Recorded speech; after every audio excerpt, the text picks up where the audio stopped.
신화를 가르치다. 오늘은 페이지 51쪽부터 시작합니다. 51쪽은 여러 번 읽어봤죠? 네. 그래도 한번 읽고 그 다음에 다음 진도를 나가겠습니다. 51쪽 성스러운 제자의 6방위 예배. 그렇다면 성스러운 제자는 어떻게 6방위에 예배하여야 합니까? 6가지 방위는 다음의 의미를 지닌다.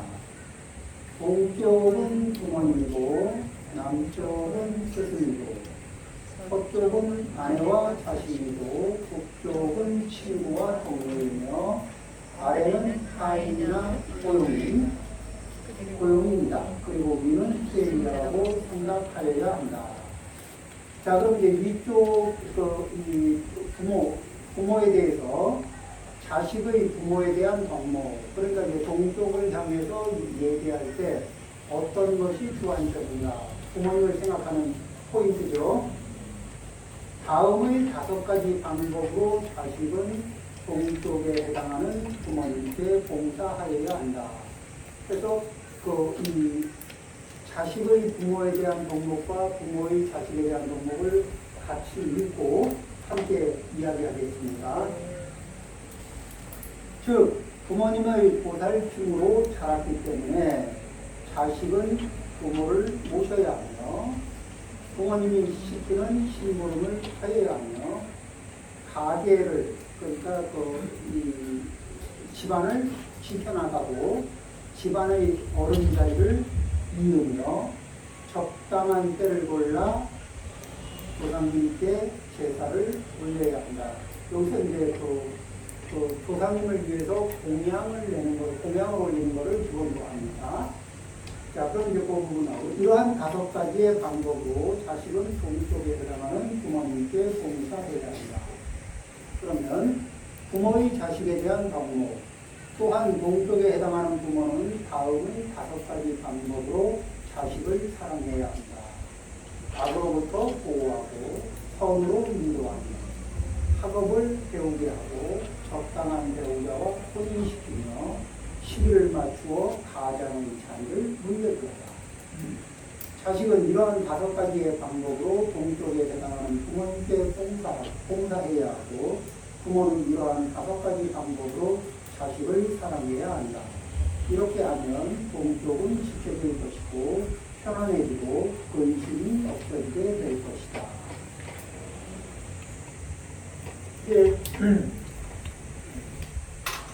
부모님 이렇게 이 부처님 말씀을 이렇게 우리가 부처님 말씀을 염두에 두고 우리의 삶을 바라볼 때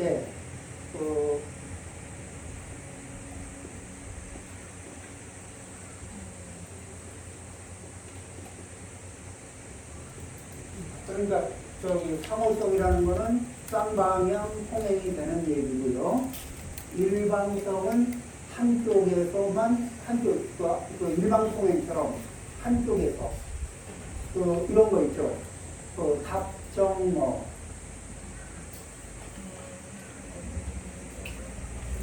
답은 정해져 있다.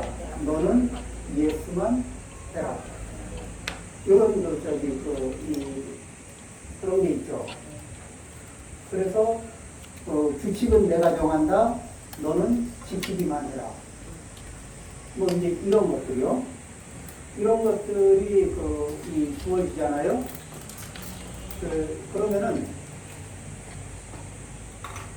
이게 이제 불행한 일인데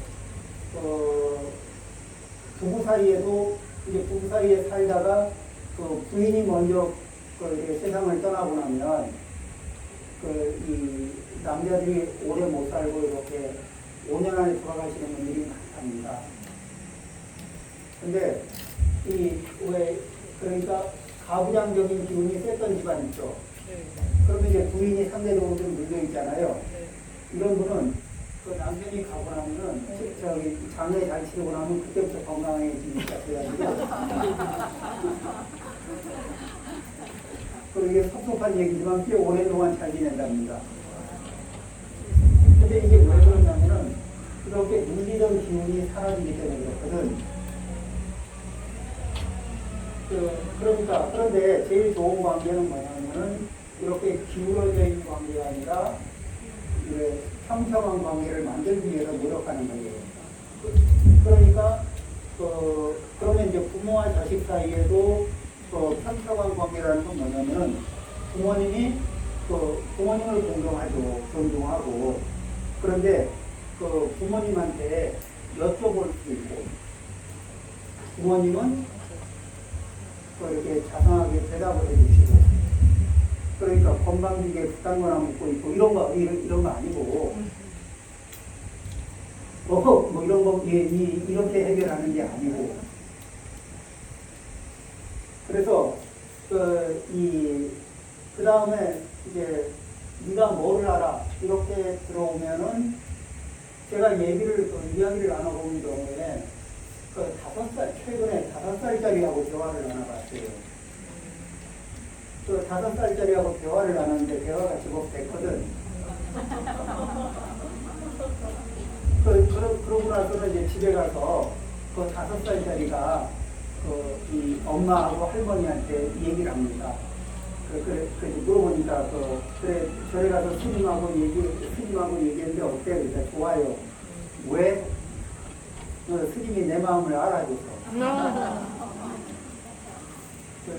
그래 이제 뭐 다른 거는 안 했죠. 물어봤죠. 물어보고 이렇게 제가 물어보면 대답하고 또 말하고 싶어하는 부분이 있으면 그쪽을 물어봤고 그러니까 뭔가 표현하고 싶어하는 자리 쪽으로 물어봐준 거예요. 그러니까 자기가 그 다음에 엄마가 너를 어리다고 보면은 어려서 네가 뭐를 아니 이렇게 얘기하면은 어땠니 물어봤죠. 답답해요.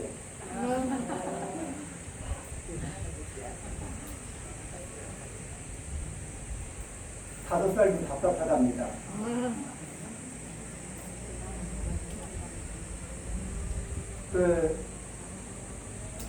그리고 이 아이들은 자기들도 또 화가 나면 머리가 나빠지잖아. 네. 화가 나면 머리가 나빠지는 건 알아, 자기들.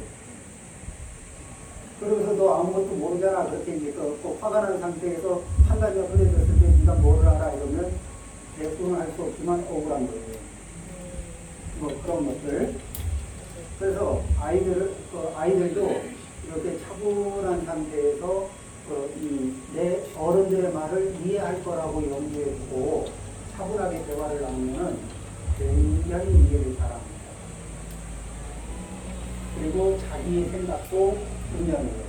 그 다음에 이제 자기 생각을 이렇게 표현하고 그러면은 무엇을 하는 거냐면 부모와 자식 사이에 부모님도 자식도 같이 이야기하는데 의견이 있으면 의견을 꺼내가지고 이제 집안에 이렇게 식탁 테이블이 뭐 동그랗든 네모나든 식탁 테이블이 있으면은 의견을 어떻게 하냐면은 의견을 이 테이블 위에 올려놓는데 이 어떤 자세로 올려놓냐면은 왜 회사에서는 이렇게 서류를 의견을 왜 초안이라고 해서 최초 안건은 완성된 게 아니잖아요.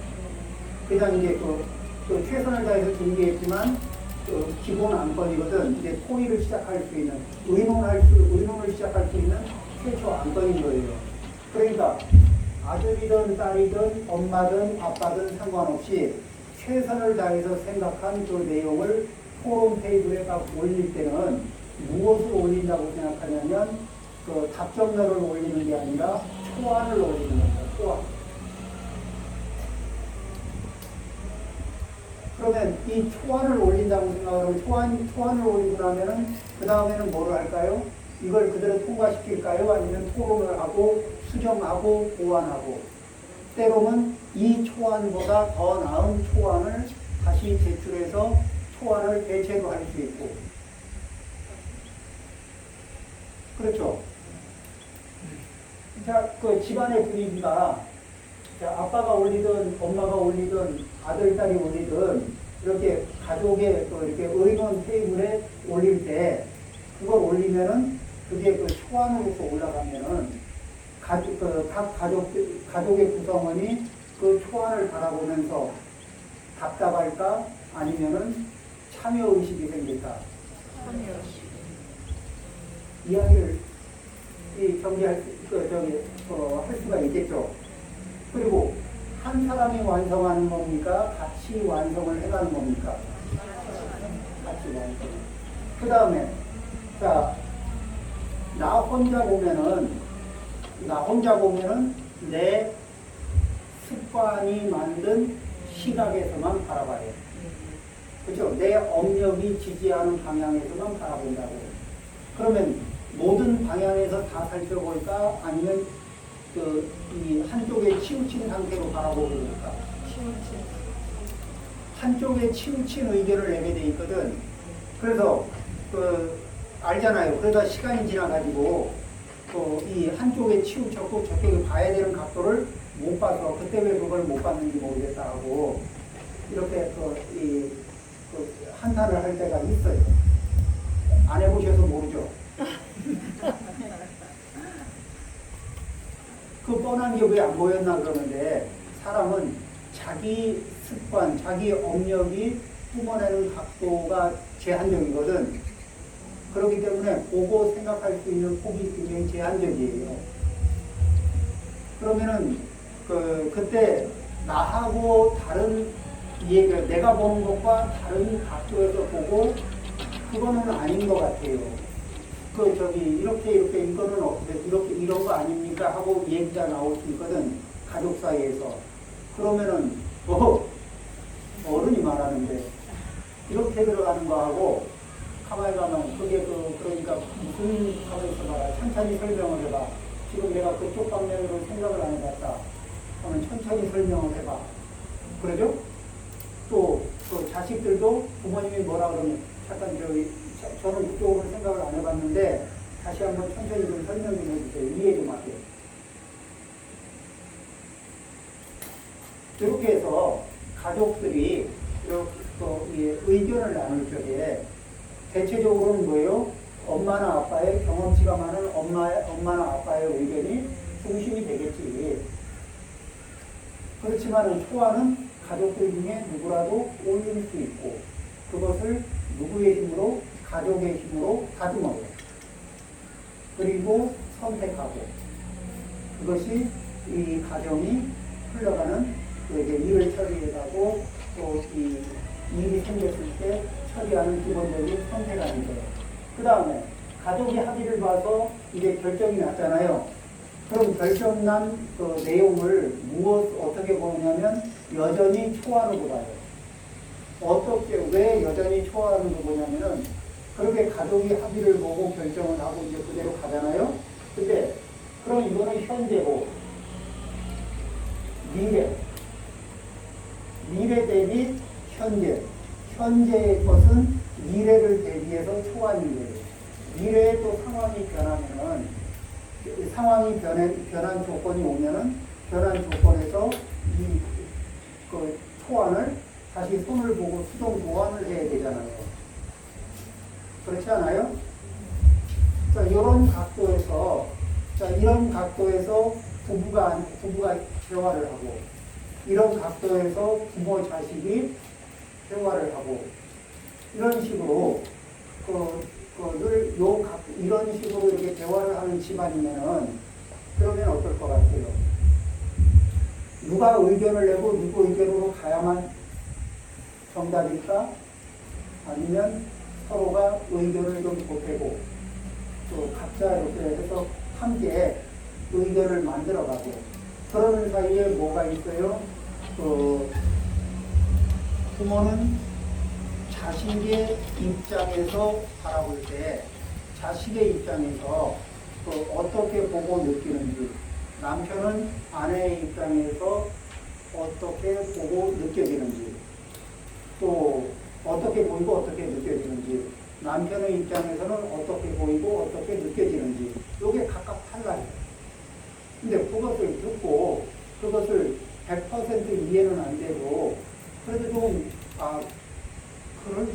그렇게 해도 되는구나 하는 정도는, 그래, 그거 뭐, 왜 그런 식으로 봐. 이게 아니고, 그렇게 말할 수 있는 기회. 그리고 거기에서 우리는, 뭐를 해요? 남편은 아내를 공부하고, 아내는 남편을 공부하고, 부모는 자식을 공부하고, 자식은 부모를 공부하는 거예요. 이게, 그리고 우리는 각각이 시시때때로 변해갑니까? 안 변해갑니까? 시시때때로 변해가죠. 그럼 이렇게 우리는 시시때때로 변해가는 우리는 변했으니까 변한 상태에 대해서 설명도 하고 또 서로가 변한 상태에 대해서 설명도 하고 알아차리기도 하고 이해도 하고 이런 과정들이 이게 이제 같이 살아가는 사람 사이에서 가족 사이에서는 늘 있는 것이 그런 것들이 이제 따라가야 그런 걸 뭐라 그래요? 관심. 이게 이제 관심인 거고 그런 거를 그걸 꼭 말로 해야 되냐 말을 안 해도 알아먹어줘야 되는 거 아니냐 그러는데 반대로 생각하면은 나는 부인의 입장에서 나는 남편의 변화를 다 아나 잘 모르지. 그 다음에 남편 입장에서는 아내의 그런 상태나 변화를 다 아나 모르지. 또 내 자식인데 하고 내가 내 자식을 모를까 그러지만은 이 뚜껑을 열고 보면 내 자식 모를 경우 되게 많아요. 그리고 자식은 자기 입장에서만 생각하다 보면은 부모 입장을 잘 모를 때가 많아요. 그래서 자 그러면은 어떻게 얘기를 해요? 자 이제 4인 가족이면 굉장히 구성이 좋아요. 이사적인 4인 가족이면 좋아요. 자, 일단 대화를 합니다. 둘이. 그 다음에 아들. 자, 이렇게 이제 대화를 이렇게 해보면, 왜 부모와 자식이 바로 대화를 하면 어렵냐면, 세대가 달라요. 세대가 다르다는 얘기는 무엇을 얘기하냐면, 자, 이제, 여기 6학년 넘으신 분, 세월이 빨리 갑니까, 안 갑니까? 우리 지금 이제 6학년 아니고 1학년 하루가 길다 짧을까? 하루가 길어요. 자 그러면은 1년도 짧은 분이 있고 1년도 짧고 이 하루가 길기도 한 그래서 각각의 그렇게 매일매일 느끼는 포인트가 달라요. 그래서 이 단순히 뭐냐면은 그러면 이제 우리가 대화를 나눌 때 연령대가 비슷한 사람하고 대화를 나누면은 뭐를 얘기해도 말이 좀 잘 통하는 게 있죠. 이게 왜 그러냐면 시간의 흐름을 비슷하게 느껴서 그래요. 그러니까 그 같은 세대를 경험한 것도 있지만은 시간의 흐름을 비슷하게 느끼니까 또 이 선은 이렇고 꿈은 이렇고 뭐는 어떻고 그걸 얘기하면 리듬이 비슷해서 이 말이 쉽게 이해가 돼요. 그런데 비슷한 얘기인데 다른 세대가 얘기하잖아요. 그러면은 세대가 다르니까 해석이 달라져. 시간의 흐름이 다르기 때문에. 그러면은 이제 시간의 흐름이 이 어른 세대들은 시간이 빨리 가니까 젊은 세대한테 그래도 좀 빨리 해라. 이 독촉을 하는 게 어른들이 주특기가 아닌 젊은 사람들한테 독촉하는 거예요. 그렇죠? 이게 빨리빨리 후다후다 하라고. 그리고 이 어른들이 기다리는 힘이 딸려. 그래서 말을 해놓고 나면은 그게 왜 금방 안 되나 싶어가지고 막 이 고체거든. 이게 시간의 흐름을 시간이 이게 빨리 흐르는 거예요. 그러니까 나름대로는 젊은 사람이 보면 서두르는 건데 고체는 건데 연세 드신 입장에서는 당연한 시간의 흐름 속에서 왜 이렇게 늘어지느냐고 얘기를 하는 거거든.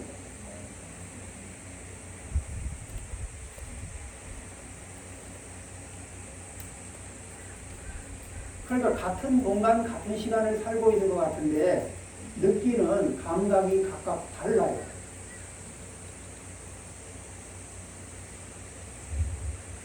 자, 그러니까 이제 어떻게 하냐면은 부모는 시간대가 그래도 좀 비슷하죠. 네. 그러면은 자, 이 남편의 일을 아내가 듣고서 이해를 하면은 조금 편차가 좀 있지만 그래도 이 또 다른 시각에서 제3자 시각에서 그 이해할 수 있잖아요.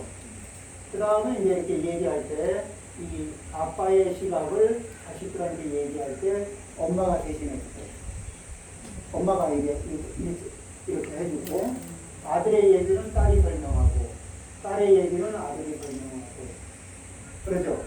이렇게 교차해서 설명을 이렇게 해주는 거예요.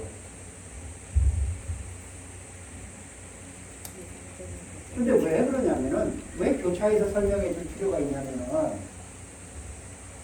자기 얘기를 하다 보면 자기 주관에 빠져가지고 큰 틀을 놓쳐. 이게 이 갈래길로 빠지거든. 그런데 대신 이야기를 해주면은 큰 틀을 잡아서 이렇게 이 얘기를 해줘요. 그리고 부분 자세한 얘기를 해야 될 필요가 있잖아요. 그럴 때 본인이 들어와서 설명하는 거예요. 그러겠죠? 자, 이런 식으로 대화를 할 때 가족끼리 서로 이러면은, 자, 아버지는 어머니의 도움을 좀 받고, 어머니는 아버지의 도움도 받고, 아들은 딸의, 이렇게 이 아들, 딸은 서로 자기들이 이렇게 협조관계 속에서 이 설명을 해서 각자의 입장을 설명할 수 있는 관계가 되면 가장 이타적으로 그 입장을 설명해 줄 수 있는 좋은 관계가 되겠죠. 그러면 이렇게 안 될 때는 어떻게 3인 가족일 때도 있고 뭐 이렇게 그러면은 그럴 때 이런 구조를 대신 설명해 줄 수 있는 구조를 갖는 게 좋아요. 자, 볼까요? 아버지가 가족을 위해서 열심히 일하고 있거든. 그런데 아무도 설명 안 해주니까 아버지가 내가 니들을 위해서 얼마나 애쓰는지 아냐? 이럴 때 그 소리를 듣는 자식들이나 부인이나 자식들은 그 남편이나 남편이 됐든 아버지가 됐든 그 하시는 말씀을 듣고 우리 아버님이 내 남편이 굉장히 이타적이구나 이렇게 느낄까 아니면 자기의 이렇게 노력을 알아주지 않는다고 그걸 좀 알아달라고 강조하는 이기적인 자기 설명 시간이구나 이렇게 볼까?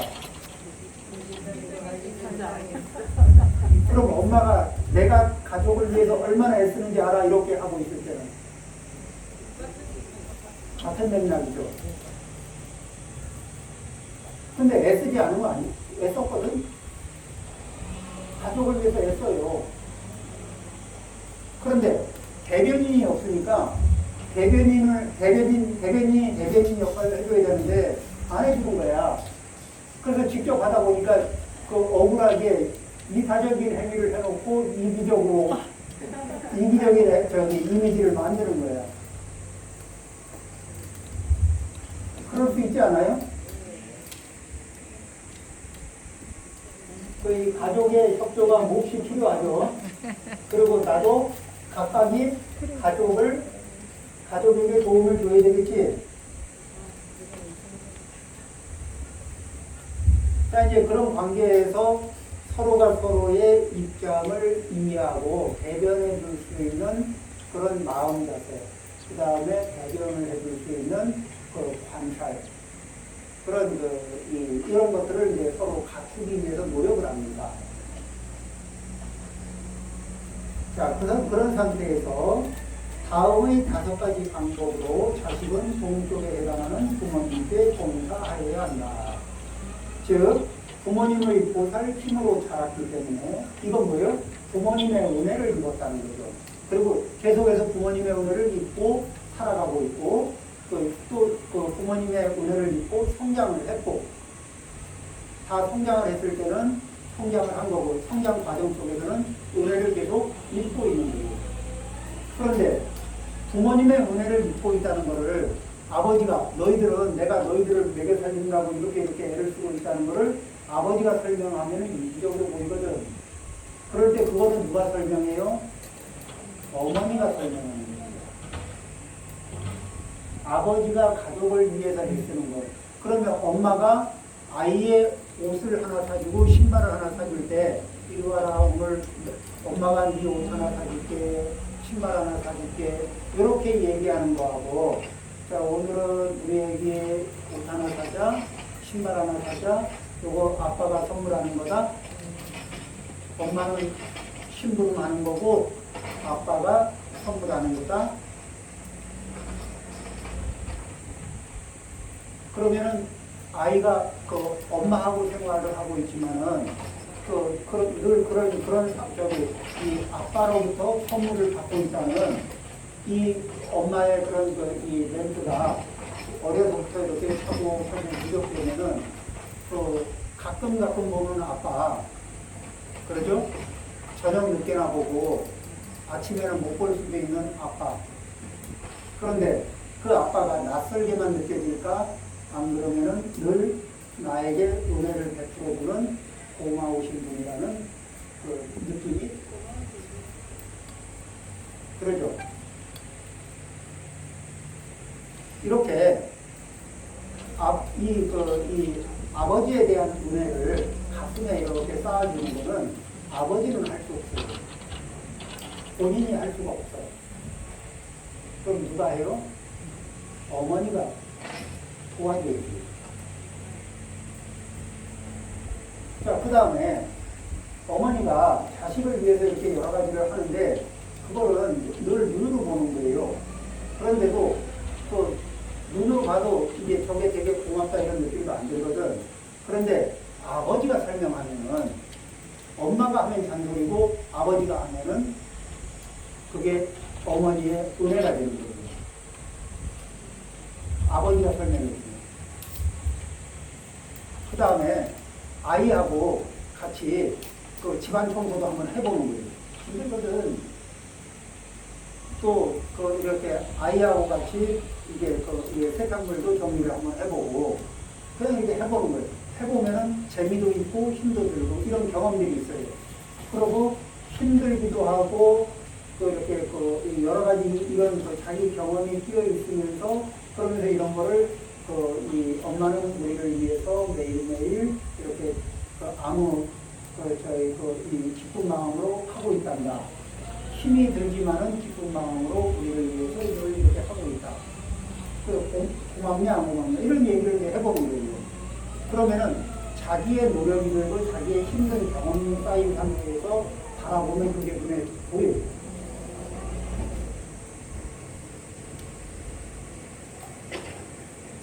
자, 이제 그렇게 그러면 은혜를 바라보는 감각이 그렇게 생기잖아요. 그게 뭐냐면은 이 따뜻한 부모님에게 따뜻한 온정을 느낄 수 있는 가슴이 생기는 거예요. 부모님에게 따뜻한 가슴으로 느낄 수 있는 그런 감각이 생기면은 그런 눈을 가진 자식하고 엄마 아빠가 눈을 맞추려면은 어때요? 엄마 아빠를 따뜻하게 느끼는 아들 딸하고 엄마 아빠가 눈을 맞추면서 같이 살아가는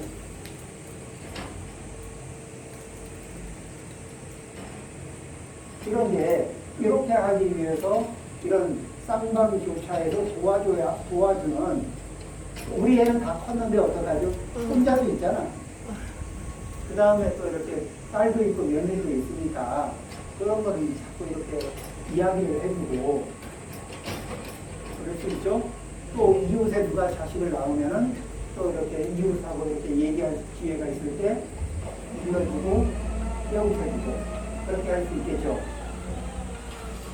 이제 이런 식으로 해서 부모가 그 다음에 이제 또 어떤 게 있냐면은 자 그래서 이제 부모의 보살핌으로 자랐기 때문에 자식은 부모를 모셔야 합니다. 자 가슴 속에 은혜가 가득 쌓여 있고 자식이 부모의 은혜를 많이 느끼고 있으면 부모를 모셔야 한다가 의무가 될까 아니면 당연한 일이 될까? 부모님하고 정이 많이 들었고 부모님에 대해서 이 따뜻한 경험이 많아. 그러면은 부모를 모시는 게 진일까 행복일까? 당연히 이게 자연스러운 거죠. 참. 그러기 위해서는 성장 과정에서 우리는 이런 걸 생각을 해봐야 돼요. 뭐냐면은 이게 2차 세계대전이 끝나고 루마니아라고 하는 데서 좀 먼 나라죠. 루마니아에서 그 전쟁 고아가 굉장히 많이 발생이 됐어요. 그러니까 어디에? 고아원에다가 아이들을 이렇게 했는데 많이 이렇게 데려다 놓고 키웠는데 이 아이들을 돌보는 사람이 숫자가 적었어요. 이걸 돌봐줄 수 있는 이 부모들이 숫자가 매우 적었어. 그러면 그 사람의 숫자가 적다는 얘기는 아이들한테 겨우 옷을 갈아입히고 음식을 나눠주고 이 정도를 해줄 수 있는 거죠. 그리고 이제 시간이 지나면서 여기 고아원에 있는 아이들이 세계 각지로 이렇게 입양을 갔거든. 그런데 엄청나게 높은 퍼센티지로 이 사이트 뭐죠? 저기 그러니까 소시오패스가 나타나는 거예요.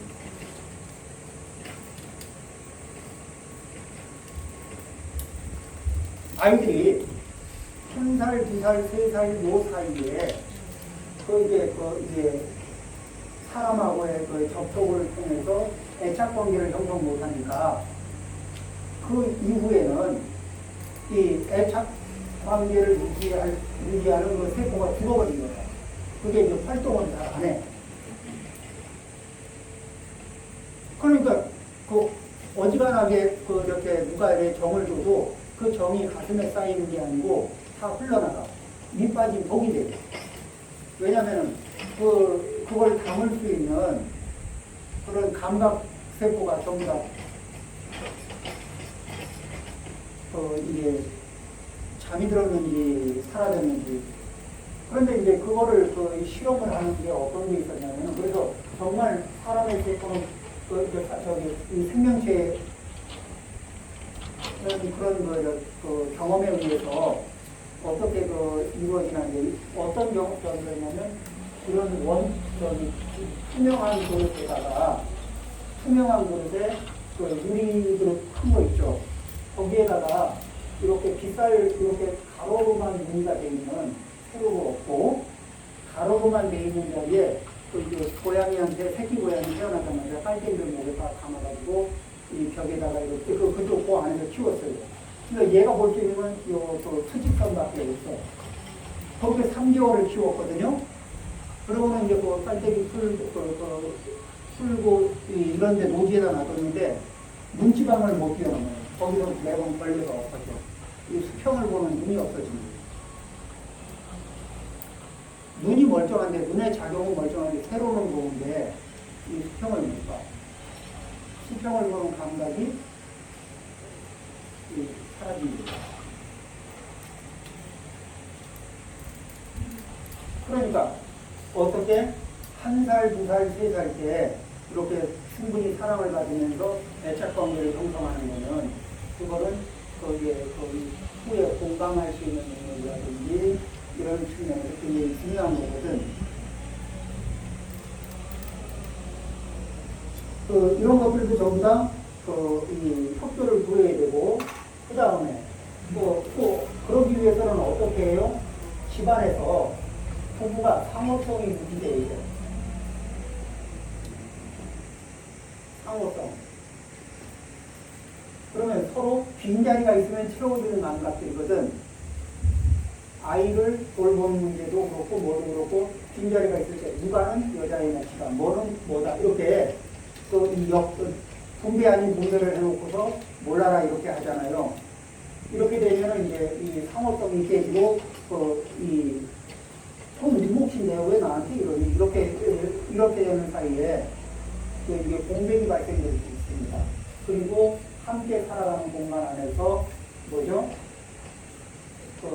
이 정서의 교환이 정서적인 교감이 망가져요. 자, 그러니까 부모에게 은혜를 느끼는 문제는 자식을 키워놓고 크면은 알겠지. 이렇게 얘기하고 왜 너는 다 컸는데도 못 알아먹니? 이런 얘기가 아니라 그렇게 해봐야 소용없어요. 그러죠? 커서 아는 게 아니에요. 어려서 가슴에 부모의 은혜가 누적되게 돼요. 그 느낌이 계속 누적되게 돼요. 자, 자식은 부모를 모셔야 하며 부모님이 시키는 심부름을 하여야 하며. 자, 그런데 그런 심부름을 하는데 감각이 뭐예요? 엄마가 시킨 거를 아빠가 같이 이렇게 하는 연습을 해보고, 아빠가 시키는 걸 엄마가 같이 하는 연습을 좀 해보고. 그래서 그러면서 이제 그럴 때는 그 속에 같이 또 은혜도 같이 은혜를 느끼는 감각도 같이 작동이 되고 해서 싫은데 하는 것과 이 가슴이 따뜻한 상태에서 하는 것과는 이게 성격이 되게 달라요. 그러니까 이제 이런 식으로 해나가는 겁니다. 그 다음에 가계를 지켜나가고, 그러니까 남편이 이게 아버지의 입장에서, 그죠? 자, 이게 자식의 부모에 대한 그거죠. 가계를 지켜나간다는 거는 집안에 이렇게 아버지의 역할을, 아버지가 건강하시고 활동적일 때는 아버지가 집안을 유지해 가십니다. 그리고 이제 아버지가 이렇게 연세가 되시고 자기가 장성해지면은 스스로 이제 집안에 그런 이 경제라든지 뭐 여러 가지를 이제 책임지는 그런 역할을 당연하게 이제 바톤 타치를 해갈 그런 이제 역할들을 해야 된다는 거죠. 그 다음에 집안의 어른 자리를 이으며, 당연히 집안의 어른 자리를 이어가겠죠. 그런데 이어가려면 나이가 차면이 있으니까, 안 그러면 능력을 갖춰야 되니까. 집안의 가계를 잇고, 집안의 이제 이 경제를 책임지고, 이런 것들은 또 바깥에 다른 이 외부적으로는 뭐죠? 가족을 지켜내는 힘이 있어야 되고, 이런 것들은 그냥 이루어지는 것이 아니라 어떻게 부모의 자식에 대한 양육 문제가 그 뒤에 바로 따라 나오거든요. 그래서 부모는 자식에게 공을 들이는 각도가 부처님이 일러주시는 게 있어요. 그 다음에 이제 적당한 때를 골라 알맞은 때에 조상님께 제사를 올려야 된다 그러는데, 요게 뭐냐면은 제사라고 하니까 그 제사가 아니고 뭐냐면은 부모님을 위해서 부모님을 위해 이 오시공양하는 거예요.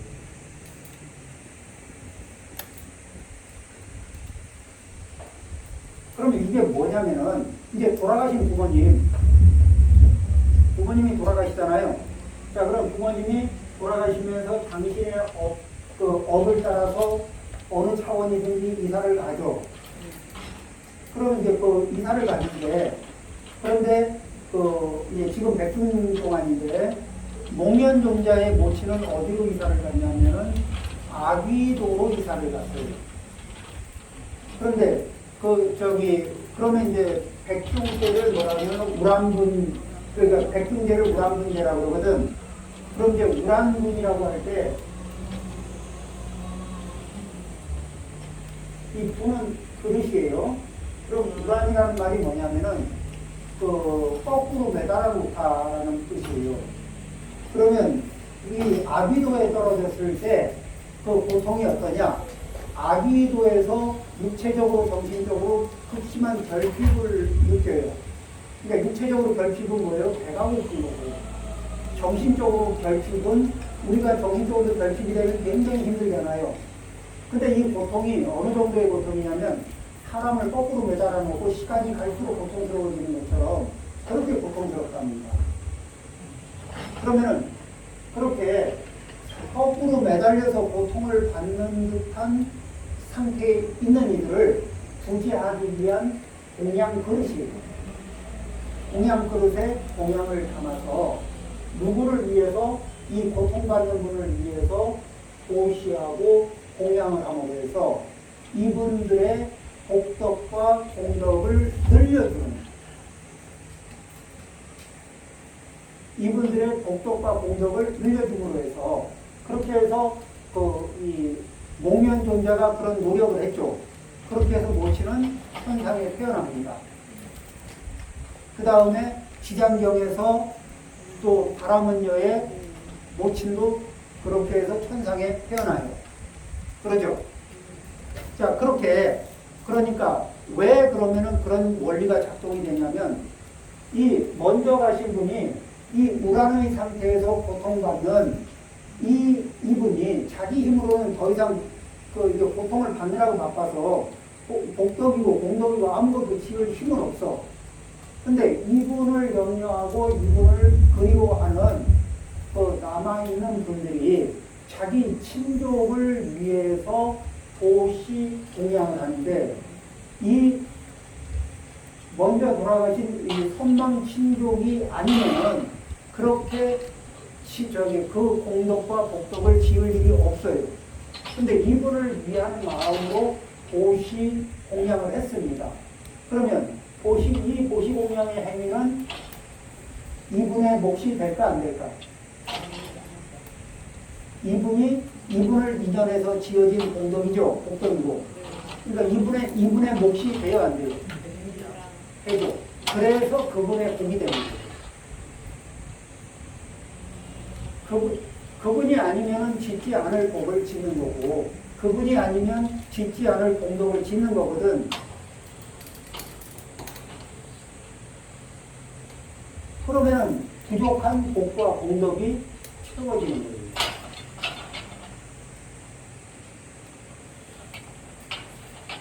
그러니까 때때로 이게 먼저 가신 선망 친족을 위해서 오시하고 좋은 공양하고 그렇게 해서 그분을 위한 명목으로 복을 자꾸 짓는 게 이게 허망한 일이 아니라 굉장히 적극적으로 자기 스스로 어떻게 할 수 없는 분을 위해서 도와주는 굉장히 중요한 일이 되는 거예요. 그러겠죠? 그러니까 적당한 기일 때를 맞이하거나 또는 그렇게 수시로 그분을 생각하고 그분을 위하는 마음으로 보시하고 공양하고 그 중에서 뭐예요? 좋은 밭을 골라서 보시하고 공양하고 그러면은 밭이 좋으면은 밭에다 씨앗을 뿌렸습니다. 밭의 성격이 좋으면은 소출이 많듯이 그러듯이 이게 발생되는 복덕이 많겠죠. 그러면 많은 복덕과 공덕이 이렇게 이루어지겠죠.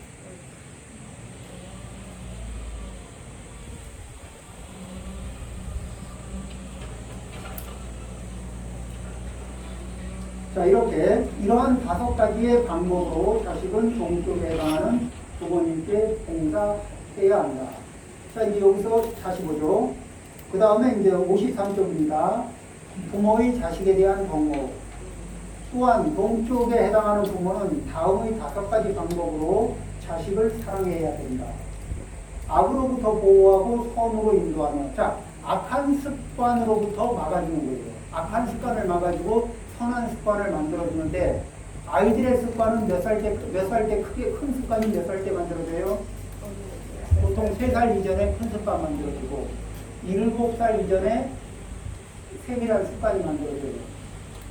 그 다음에 습관이 한번 만들어지면 그게 잘 바뀌나요? 안 바뀌어.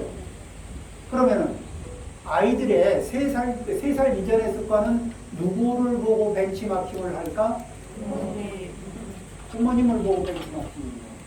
그러면은 아이들이 악한 습관을 멀리하고 악한 습관을 익히지 않고 선한 습관을 익히게 하려면은 어떻게 해요? 자, 남편이 아내를 부르고 아내가 남편을 부르고 그럴 때 서로 대답하고 반응하는 패턴을 자식이 벤치마킹합니다. 그러니까 자식에게 좋은 습관을 물려주고 싶은 마음을 기본 옵션으로 가지고 부부가 그 부지런히 벤치마킹 어린 말도 못하는 네가 뭐를 알겠니가 이러면서 방심할 게 아니고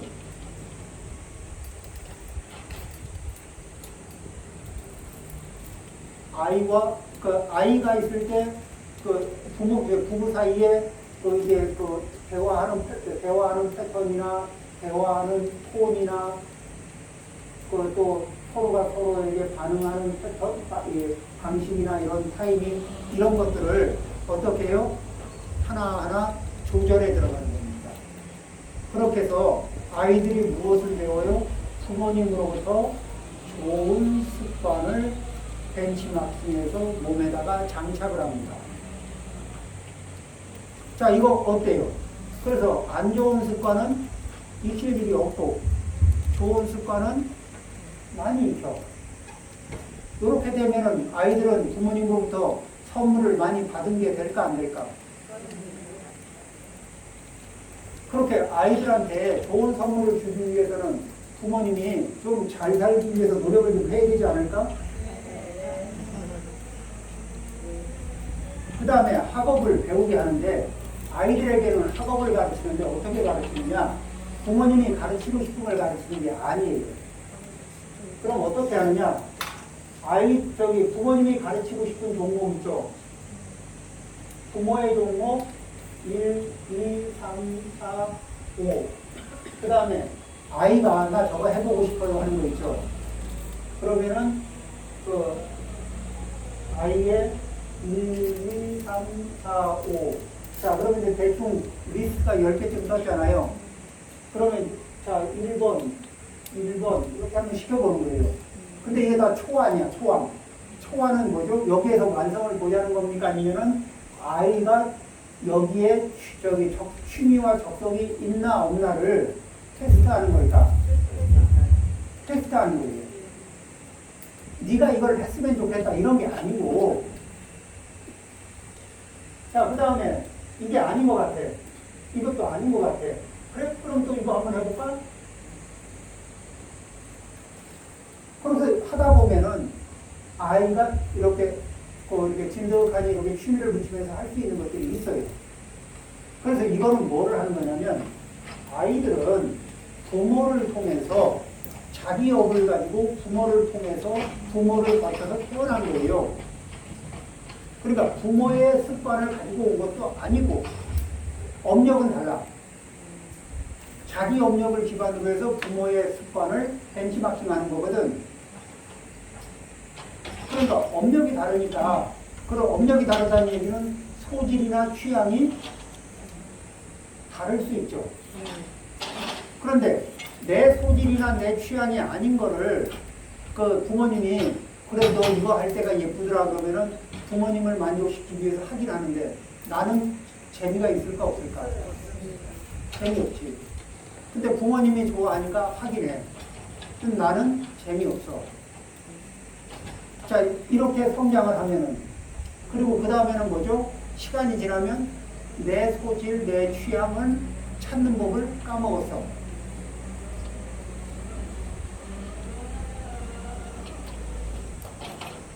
그럴 수도 있잖아요. 그것도 언제 찾아야 돼? 일찍 찾아주면 좋거든.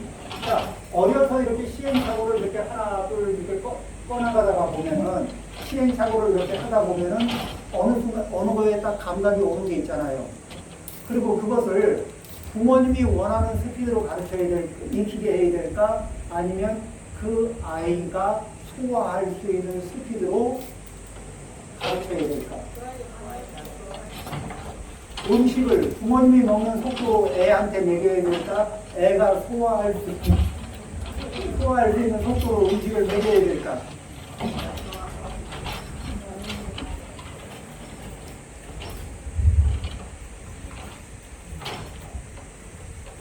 그러니까 학업을 배우게 하는데 이렇게 해서 이게 찾아 들어가는 거예요. 그 다음에 7살 이전은 보통 이제 8살에 학업을 시작하잖아요, 학교에. 그런데 7살 이전에는 문자를 배우면은 뭔 얘기를 소리로 배우는 거를 애들이 재미있어해요. 근데 문자로 배우면은 고통스러워 합니다. 배우는 이유. 근데 8살이 넘었잖아요. 7살이 넘고 8살로 접어들면 문자로 배우는 게 고통스럽지 않아요. 그리고 재미도 있고.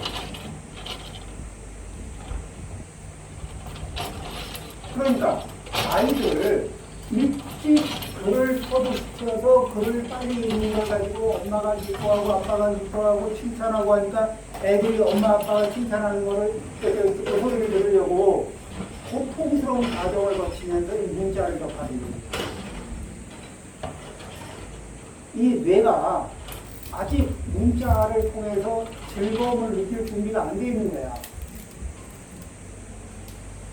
그리고 8살에 글자를 배우면은 뭐 이렇게 지지나가 되나요? 그런 거 아닙니다. 그전에는 뭐를 해요? 엄마, 아빠, 어른들이 책을 읽어주는 거예요. 책을 읽어주면 그 소리를 들으면서 이 머릿속에 판타지가 열려요.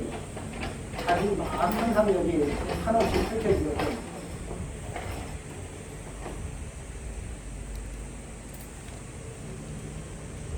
이렇게 그러니까 학업을 가르친다. 학업을 배워야 할 것들을 배우게 하는데 그 순차에서 소리로 배워야 하는 연령대가 있고 그 다음에 글로 배울 수 있는 연령대가 있어요. 그리고 습관을 배우는 거는 몇 살 때 배워요? 1살, 2살, 4살 때 정말 중요한 걸 배워요. 그러니까 이건 뭐로 배워요? 부모님의 시범을 통해서 배웁니다. 4살, 5살, 6살 때는 습관을 세밀하게 다듬어요. 이것도 누구를 보고 다듬어요? 같이 사는 어른들을 도와가면서 다듬습니다. 그 다음에 아이들한테 물어봐요. 느낄 때, 그래, 너는 지금 기분이 어떠니? 어떤 생각이 나니? 왜 그렇게 생각하니? 이렇게 물어봐주면, 이렇게 물어봐주는 것 때문에 자기가 어떤 감정을 느끼고 있고, 왜 느끼고, 얼마나 많이 느끼고, 이거를 이제 계속 자기가 무슨 생각을 하고 있고, 왜 생각했고, 이런 거를 이제 경험하는 거예요. 물어봐주는 거에서. 그런데 이게 굉장히 중요해요. 왜 그러냐면은, 어른이 돼도 기분이 어때? 그러면 안 좋아. 어떻게 안 좋은데 몰라. 왜냐면은, 자기를 돌아본 경험이 별로 없는 거예요. 그러니까 불편하고 안 좋다는 건 알겠는데 어떻게 안 좋은지 모르겠는 거야.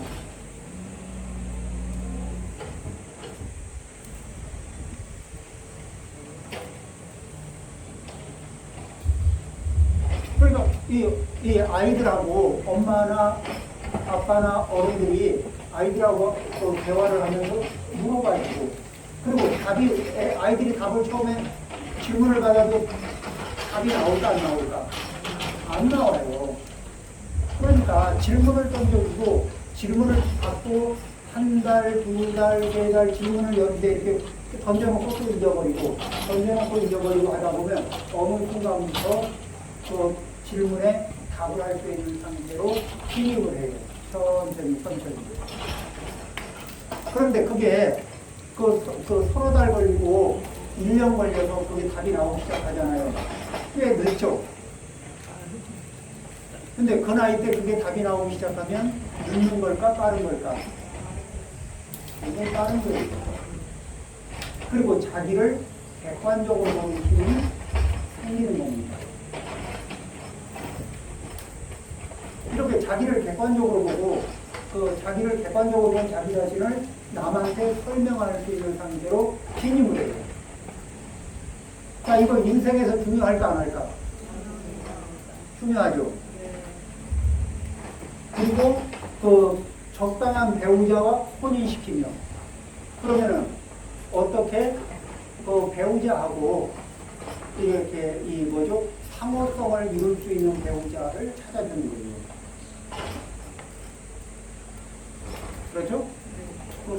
서로 이렇게 그 의견과 정서를 이렇게 서로 나눌 수 있는 그런 그 상호성이 이루어지는 배우자를 이렇게 만날 수 있게 하고, 그 다음에 이 부모가 나이가 들면서 적당한 때, 알맞은 때 이렇게 자리를, 가장의 자리를 물려줍니다.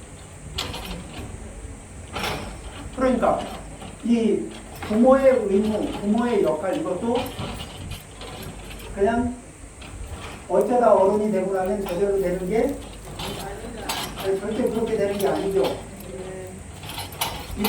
자식은 이러한 5가지 방법으로 동쪽에 해당하는 부모님께 봉사해야 하고, 부모는 이러한 5가지 방법으로 자식을 사랑해야 한다. 이렇게 하면 동쪽은 지켜질 것이며 편안해지고 근심이 없어지게 될 것이다. 그렇죠? 네. 예, 10분 쉬겠습니다.